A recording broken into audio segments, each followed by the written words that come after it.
All right, you guys, the Madden regular season is officially done, and now we're going to focus our attention to the playoffs. I'm Ricky Hollywood, and today I'm joined by Mark Sessler and Adam Rank, and I thought we could give out some awards. What do you guys think? Does that sound good? Why not?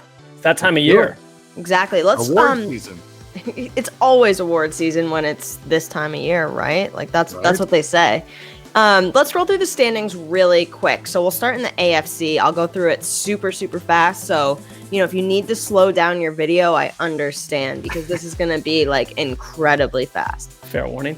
Yeah, exactly. So in the AFC East, the Bills 9-7, the Jets 7-9, the Patriots 5-11, ouch, and the Dolphins 4-12. The AFC North, the Ravens 14-2, the Browns mark 10-6, nice. The Steelers 9-7, and the Bengals 6-10. In the AFC South, we have the Texans at 11-5, the Titans at 10-6, the Colts at 7-9, and the Jags at 1-15. Oh. The AFC West, we've got the Chiefs, shout out to our producer Bartlett, 13-3, the Raiders at 7-9, the Broncos 7-9, and the Chargers at 7-9.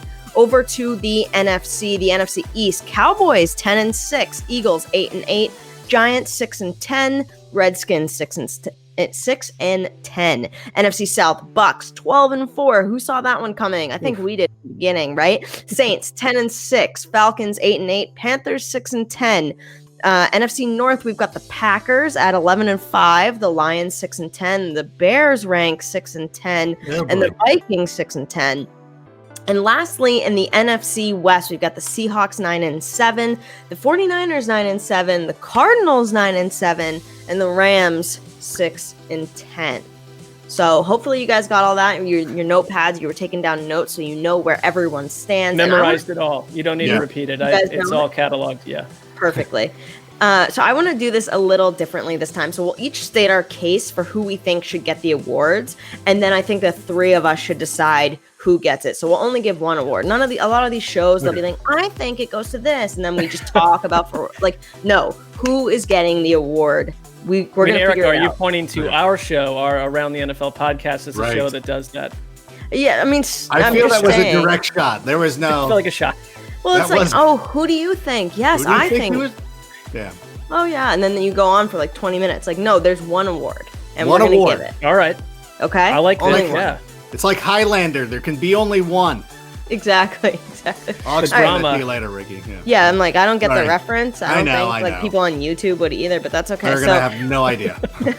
They don't even know who Metallica is. They're like, who is this band? Isn't that like a color? Like silver? It is, yes. Yeah. It's Honolulu blue and Metallica silver for the Detroit Lions. Okay, perfect. All right, you guys, let's start with the negative and then we'll move towards the positive and we'll end this thing on a good note, right? So, Rank, who do you think deserves the biggest disappointment award this season? And you are excluded from that. Okay, thank you. Because I was going to point to myself and really let everyone know that I let them down. But I'm kind of surprised the Broncos finished 7-9 this season. They're coming off another 7-9 campaign. And you look at all the work that they put into the offseason. They surrounded Drew Lock with a lot of talent. They drafted Jerry Jeudy. They brought in KJ Hamler. You thought with Noah Fant coming back for a second season, getting Bradley Chubb back. I thought that this was a team that could have won the AFC West. So for me, they stand out as the biggest disappointments. Definitely, I agree with that. I'm kind of in awe of Travis Kelce's season in this Madden simulation. I mean, even though the Chiefs were 13-3, he only had 493 yards and 3 touchdowns. So it's like that doesn't seem like it added up. Mark, too many weapons almost at this point. I mean, exactly. But I am surprised that he wouldn't have been ticketed for a 1,000-yard campaign based off Madden. Right. How about you? Yeah. I'm going to go with a team. To me, it's the Colts. I thought that you look at what Phillip Rivers did this year, 40-something touchdowns, only 10 picks. We thought, is he going to go out and throw another 25, 30 interceptions? He was clean all year long. That offensive line protected him. They have weapons, and they finished out of the playoff picture, and very disappointing. Not a better record than last year. And to me, it's like we thought Rivers would be the final piece of the puzzle. The defense didn't live up to the billing, and I'd be a little concerned about the direction of the team at this point. I thought this was a AFC Championship caliber roster. Okay, one award. So who's getting the biggest disappointment? I don't know. I think I see one thing, Erica. Like if you like your award would put a lot of disappointment on one person, right? And that's sharp, and that's a lot to bear. I mean, Rank and I have come up with teams so they could spread some of the evilness out, but maybe we want to go full evil. So I'm okay if it's Kelsey. Oh my gosh, we're gonna go Kelsey? I don't know. I'm just saying. Because I also drafted him in the second round of my fantasy draft, so I feel like I have a little bit of a axe to grind with him as well. Let's go Kelsey. Let's do it. Yeah, I think it's cross the aisle there and help out. Okay, all right. Chiefs fans, Travis Kelce fans. Can I change my Twitter handle here so he doesn't come after me for this? Exactly. Travis Kelce, I'm sorry. You're the biggest huge fans. Well, we expect so much more. We love you. We have a lot of expectations for you. That's why you're a disappointment when you don't live up to that billing. Like when Trubisky doesn't do anything, you're like, yeah, that's what we expected. It's like it's like if I let my 5-year-old drive my car and she gets into an accident, I can't really be mad at her. I have to be mad at myself for putting her in that position. That's questionable parenting. Yeah, exactly. So now for the fun stuff. Let's give out the Offensive Player of the Year award. Rank, make your case for who we should choose. You know what? I'm going to touch on somebody that Mark was referring to, and that's Phillip Rivers. Somebody who's probably not in the MVP race because of the way the Colts finished. But when you look at his season and you look at what happened, and I think it's kind of an indication of what he was working with in Los Angeles over the last couple of years, but you surround him with a really good offensive line. You bring in some guys like Michael Pittman Jr., you put out T.Y. Hilton, you got a solid running game. Jonathan Taylor's in the mix. Phillip Rivers really stood out to me. And as we sat here and we wondered if this was going to be the last ride for Phillip Rivers based on what he did this season, I say you got to come back. Let's run it back. I think the Colts are in a pretty good position to add some more defensive pieces. I think as great as Phillip Rivers played this season, he's my Offensive Player of the Year. And I say one more season, big guy. One more year. Yeah, I mean, he promised to go coach that high school team. And, you got a lot of young people thinking he'd be hitting the locker room soon. But why not bring him back? I mean, they lost 3 games in really tight fashion right in the end. And that's the difference between being 9-7 and 7-9. But they had some issues. I don't know. They're a team that was my disappointing choice because I would have expected 11-5 based off the line from Phillip Rivers alone. Okay, Mark, who do you have? I'm going to go Brandon Cooks because I think that a lot of these are just sort of narrative driven. And if it's not going to be a quarterback, you got to go, obviously, you got to look at the running back and wide receiver situation. Cooks, to me, shipped out of town from LA and goes to a Texans team where Bill O'Brien's Q rating could not have been any lower after trading away DeAndre Hopkins for a bag of spoons. And Cooks comes in and crosses 1,000 yards and 15 touchdowns. And I thought he was an anchor to that offense. And they're a playoff team, and they wouldn't be without him.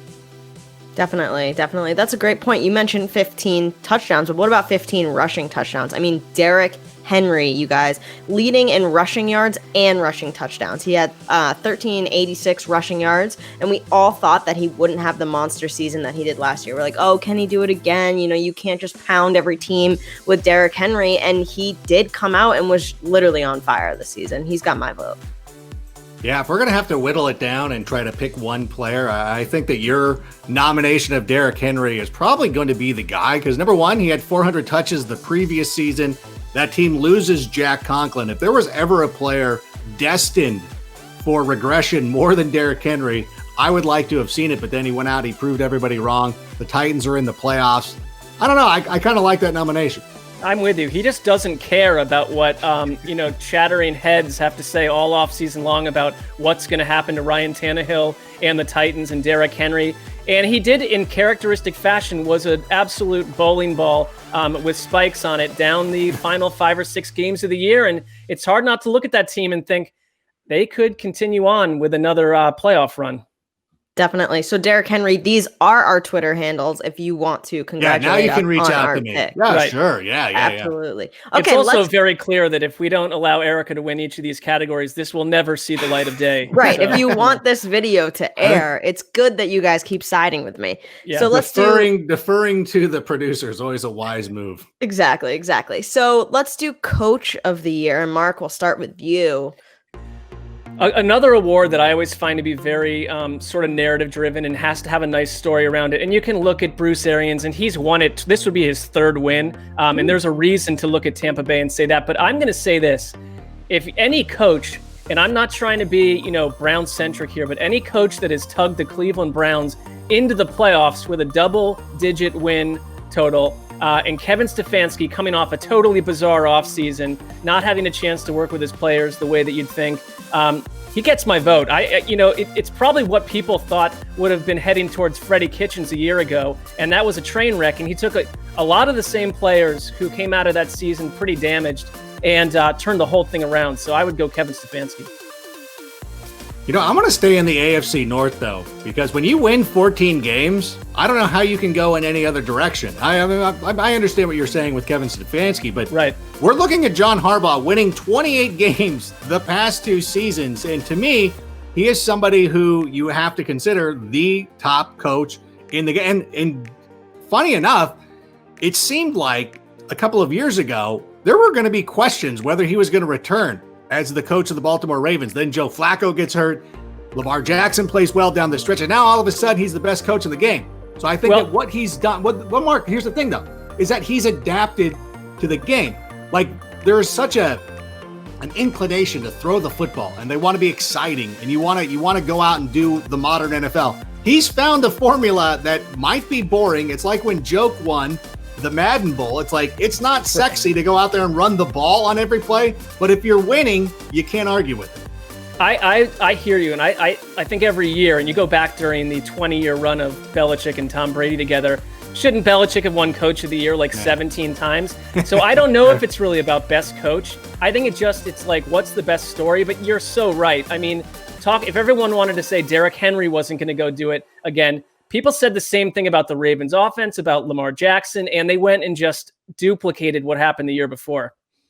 Okay, I'm going to mention a name that you guys may have heard of before. We didn't really talk about him last season, because he wasn't coaching. What about Mike McCarthy in Dallas? You guys, year off. It's the first year coaching for them, and then they pull the 3 seed in Dallas. I mean, that's the story you might be looking for. Yeah, but that's been a solid roster over the last number of years. I think that's more of an indication of an indictment of what Jason Garrett was unable to do when he was the coach of the team, but still a very nice job. But when I heard Mark's argument about Kevin Stefanski, I'm leaning towards that too. You know what? Well, here's the thing. It's like winning 14 games for the Ravens with that roster, even though they lost Michael Yanda and made some other moves. And they've done that.